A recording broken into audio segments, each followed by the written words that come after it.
Welcome to DEF CON 3. I'm KT McFarland. Britain voted last week to leave the European Union, but what does that mean? Particularly, what does it mean for Britain's national security and American national security? Joining me to discuss is Ben Collins, a former Green Beret officer.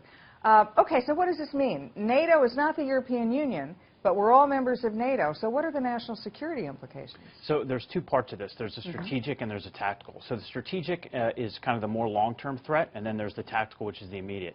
The most immediate threat to Europe overall, and certainly the UK, is the jihadist threat that is now in the terror network that is currently all over the place within Europe, and we've seen these horrible things in Belgium and France.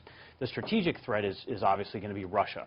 So I think one of the biggest winners, at least in the short term of this, is certainly going to be Vladimir Putin in the way that he's viewing what the consequences could be for this. Because I don't think anybody would disagree that, at least certainly in the short term, that there's a lot of unpredictable kind of outcome that could come from Brexit.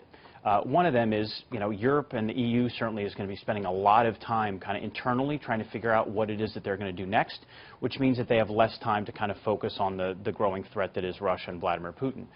Also, the UK has always been kind of the staunch, kind of aggressive supporter of U.S. policy when it comes to sanctions against Russia.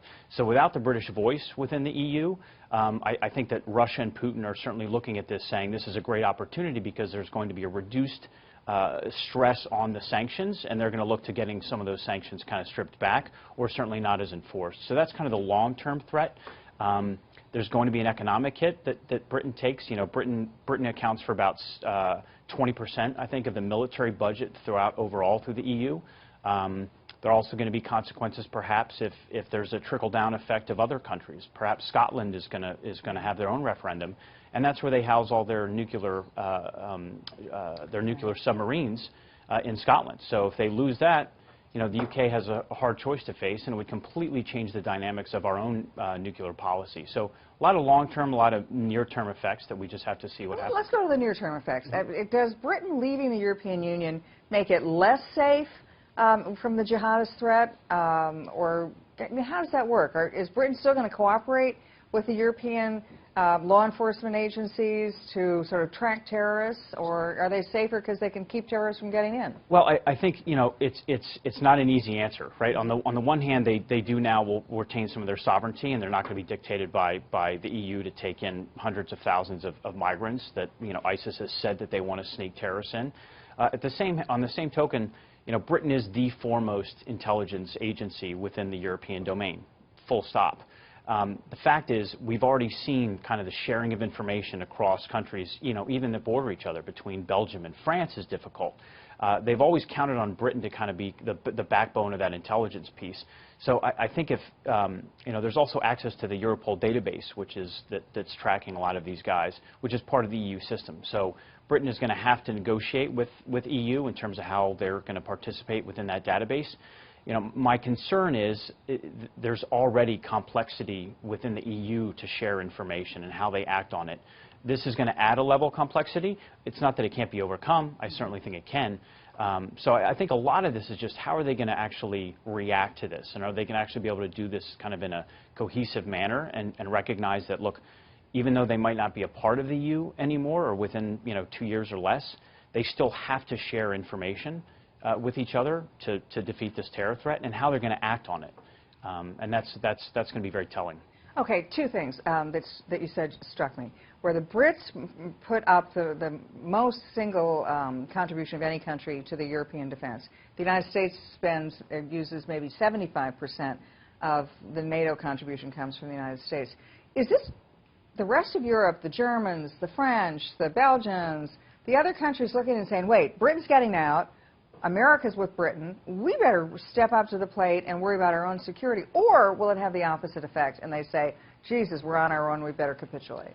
So one of the silver linings that might be embedded here is that without, so again, EU and NATO are separate entities. However, the fact is that certainly NATO, by the charter, they're supposed to spend 2% of their GDP on military equipment and training and soldiers and all the rest. This might force Germany and France and other countries that haven't really been paying their way, so to speak, to step up and start actually, taking care of it.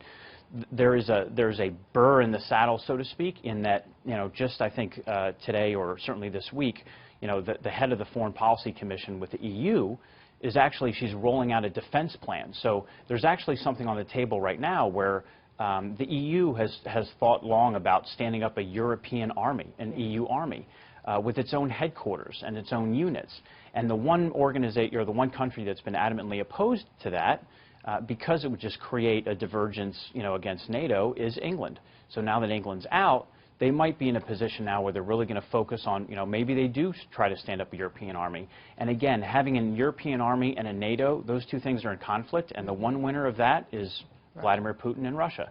And the countries like Georgia and Moldova and others that have been trying to join the EU, they just pretty much got a massive, signal that. There's one thing that strikes me from what you said is there are going to be a whole lot more chapters to this book. A lot more chapters, and I think we have to, and it's incumbent, I think, on this election, of our own election, to kind of give some steady hand and guide to this, right? Because clarity and predictability is going to be very key here, and right now everything about Brexit is unpredictable. Everything's up for grabs. It is.